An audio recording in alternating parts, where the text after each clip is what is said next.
ನಮಸ್ಕಾರ ವೀಕ್ಷಕರೇ, ಸವಾಲ್ ಟಿವಿಗೆ ಸ್ವಾಗತ. ನಾನು ಅನುಪಮ.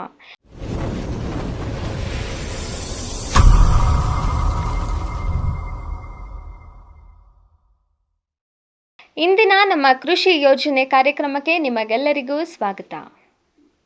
PKVY ಅಂದರೆ ಪರಂಪರಾಗತ್ ಕೃಷಿ ವಿಕಾಸ್ ಯೋಜನೆ. ಏನಿದು PKVY ಯೋಜನೆ? ಇದರಿಂದ ರೈತರಿಗೆ ಸಿಗುವ ಲಾಭಗಳೇನು ಅನ್ನೋದನ್ನ ಈ ವಿಡಿಯೋದಲ್ಲಿ ಸಂಪೂರ್ಣವಾಗಿ ತಿಳಿದುಕೊಳ್ಳೋಣ.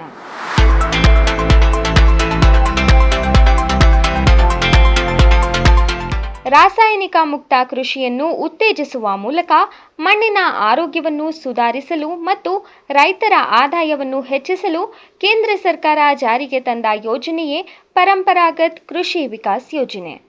ಈ ಯೋಜನೆಯ ಮುಖ್ಯ ಉದ್ದೇಶಗಳು: ಸಾವಯವ ಕೃಷಿ ಉತ್ತೇಜನ, ರಾಸಾಯನಿಕ ಗೊಬ್ಬರ ಮತ್ತು ಕೀಟನಾಶಕಗಳ ಬಳಕೆಯನ್ನು ಕಡಿಮೆ ಮಾಡಿ ಸಾವಯವ ಕೃಷಿ ಪದ್ಧತಿಯನ್ನು ಅಳವಡಿಸಿಕೊಳ್ಳುವಂತೆ ರೈತರನ್ನ ಪ್ರೋತ್ಸಾಹಿಸುವುದು.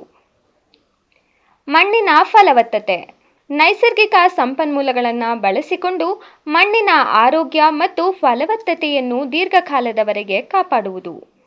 ರೈತರ ಆದಾಯ ಹೆಚ್ಚಳ, ಸಾವಯವ ಉತ್ಪನ್ನಗಳಿಗೆ ಮಾರುಕಟ್ಟೆಯಲ್ಲಿ ಹೆಚ್ಚಿನ ಬೇಡಿಕೆ ಇರುವುದರಿಂದ ರೈತರಿಗೆ ಉತ್ತಮ ಬೆಲೆ ಸಿಗುವಂತೆ ಮಾಡುವುದು.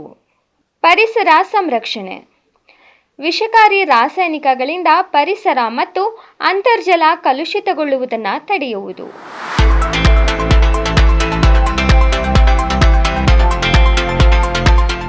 ಈ ಯೋಜನೆಯ ಪ್ರಮುಖ ಪ್ರಯೋಜನಗಳು: ಆರ್ಥಿಕ ಸಹಾಯ, ರೈತರಿಗೆ ಸಾವಯವ ಕೃಷಿ ಮಾಡಲು 3 ವರ್ಷಗಳ ಅವಧಿಗೆ ಪ್ರತಿ ಹೆಕ್ಟೇರ್ಗೆ ಸುಮಾರು 50,000 ರೂಪಾಯಿ ಹಣಕಾಸಿನ ನೆರವು ಸಿಗುತ್ತದೆ. ತರಬೇತಿ, ಸಾವಯವ ಗೊಬ್ಬರ ತಯಾರಿಕೆ ಮತ್ತು ಕೀಟನಾಶಕಗಳ ಬಗ್ಗೆ ತಜ್ಞರಿಂದ ಉಚಿತ ತರಬೇತಿ ನೀಡಲಾಗುತ್ತದೆ. ಸರ್ಟಿಫಿಕೇಶನ್, ನಿಮ್ಮ ಬೆಳೆ ಸಾವಯವ ಅಂದರೆ ಆರ್ಗ್ಯಾನಿಕ್ ಎಂದು ಅಧಿಕೃತ ಪ್ರಮಾಣಪತ್ರ ಸಿಗುವುದರಿಂದ ಮಾರುಕಟ್ಟೆಯಲ್ಲಿ ನಿಮ್ಮ ಉತ್ಪನ್ನಗಳಿಗೆ ಹೆಚ್ಚಿನ ಬೆಲೆ ಸಿಗುತ್ತದೆ. ಈ ಯೋಜನೆಗೆ ಅರ್ಜಿ ಸಲ್ಲಿಸಲು ಅಗತ್ಯವಿರುವ ದಾಖಲೆಗಳು: Aadhaar card, RTC, bank passbook, passport size photo. ರೈತರು ತಮ್ಮ ಹತ್ತಿರದ ಕೃಷಿ ಇಲಾಖೆಯ ಕಚೇರಿಯನ್ನು ಸಂಪರ್ಕಿಸುವ ಮೂಲಕ ಅಥವಾ ಸರ್ಕಾರದ ಅಧಿಕೃತ ಸಾವಯವ ಕೃಷಿ ಪೋರ್ಟಲ್ pgs.india.in ಅಥವಾ myscheme.gov.in ನಲ್ಲಿ ಹೆಚ್ಚಿನ ಮಾಹಿತಿ ಪಡೆದು ಅರ್ಜಿ ಸಲ್ಲಿಸಬಹುದು.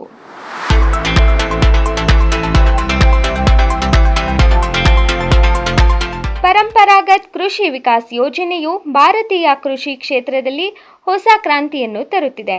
ಇದು ಕೇವಲ ರೈತರ ಆರ್ಥಿಕ ಪರಿಸ್ಥಿತಿಯನ್ನು ಸುಧಾರಿಸುವುದಲ್ಲದೆ ಮುಂದಿನ ಪೀಳಿಗೆಗೆ ವಿಷಮುಕ್ತ ಆಹಾರ ಮತ್ತು ಆರೋಗ್ಯಕರ ಭೂಮಿಯನ್ನು ನೀಡುವಲ್ಲಿ ಪ್ರಮುಖ ಪಾತ್ರ ವಹಿಸುತ್ತದೆ.